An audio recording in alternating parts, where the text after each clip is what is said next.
दोस्तों जैसे कटारिया बाहर आ गया, कटारा बाहर आते ही ना विशाल पांडे के साथ फोटो भी शेयर करी है, पोस्ट भी शेयर करी है, और ये भी एपिसोड के होने से पहले ही उसने शेयर कर दी थी कि मैं एविक्ट हो चुका हूँ और मैंने दिल बहुत जीते हैं, ट्रॉफी भले ही ना जीता हूँ।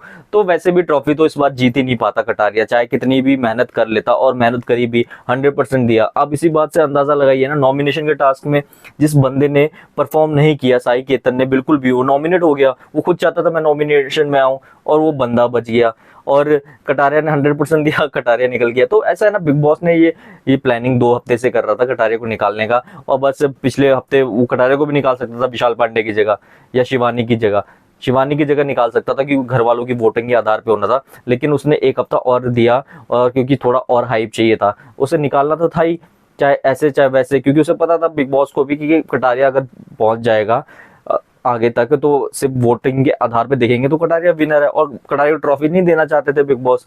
तो वो चीजें साफ दिखती थी, तभी तो ऐसी चीजें चली गई। वरना बिग बॉस तो ऐसे भी कह सकते थे कि उसे वोट दो जो कि नॉन डिजर्विंग है, जिसने टास्क में परफॉर्म नहीं किया, जिसने कोई इन्वॉल्वमेंट नहीं दिखाया, जिसका खुद का कुछ ओपिनियन नहीं है, बस एक घर में वो फर्नीचर की तरह रहा।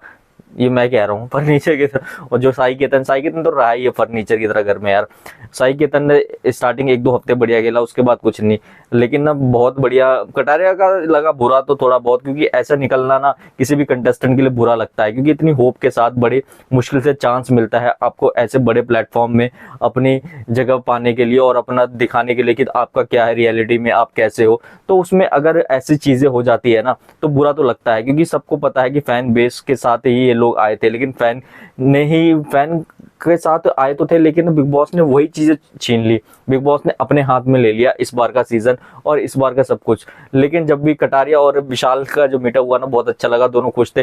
तो वही है ना, उनकी दोस्ती तो बाहर अंदर जितनी थी, अब बाहर देखेंगे बाहर कैसे थी, लेकिन बाहर भी अच्छी लगेगी, क्योंकि इनकी दोस्ती रियल थी। बाकी सब भी थे लेकिन गेम खेल रहे थे, लेकिन कटारिया को ऐसे, मतलब आप वैसे निकालते ना, मतलब वोटिंग के आधार पे, तो बिग बॉस ने ये जज कर लिया था, नाप ही लिया था कि ये या नहीं निकाल सकते, क्योंकि फैन बेस बहुत तगड़ा था। मीटअप अभी हुआ था, बिग बॉस की हर टीम ना हर एक चीज पे ना नजर गड़ाए रखती है, हर एक कंटेस्टेंट के बाहर कैसे उसके है, बाहर कैसा सपोर्ट है, सब कुछ ऐसा है। वरना तो अरमान मलिक को नॉमिनेशन में आए, निकल गए, सबसे ज्यादा उनको निकालने के लिए कहा। अगर ऐसे ही रणवीर शौर्य भी आते नॉमिनेशन में, कृतिका मलिक भी आती, तो वो भी निकल सकते थे और 100% निकल जाते, क्योंकि उनका वोट बेस नहीं है इतना, फैन बेस बिल्कुल जीरो है।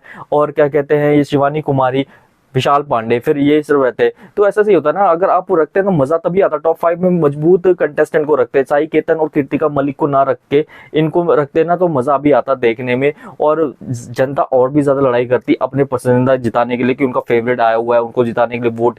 अब ऐसा नहीं हो पाएगा, क्योंकि नेजी के ही जो अभी लग रहा है जो फैन बेस है, बाकी किसी का नहीं है। तो इस लिहाज से तो नेजी आपको विनर लग रहा होगा, जितना हुआ तो नेजी ही लग रहा है, क्योंकि और कोई तो है ही नहीं फैन बेस वाला ज्यादा। तो वही चीजें है। लेकिन कटारिया और विशाल पांडे का जो मीटअप हुआ था ना, जो इन दोनों का दोबारा गेट टुगेदर समझ लीजिए छोटा सा, वो शानदार रहा। दोनों के दोस्ती भी दिखी, लेकिन और कटारिया थोड़ा तो यार लगता है ये बुरा, इतने पास आने के बाद आप ऐसे निकलते हो ना, कि मतलब आपको ऐसा कि जानबूझ के, आपको भी पता है कि आपको जानबूझ के निकाल दिया गया, तो आपको कितना बुरा लगता होगा ना। तो वही चीज कटारिया के साथ हुई है, कटारिया को लगा तो होगा ही बुरा।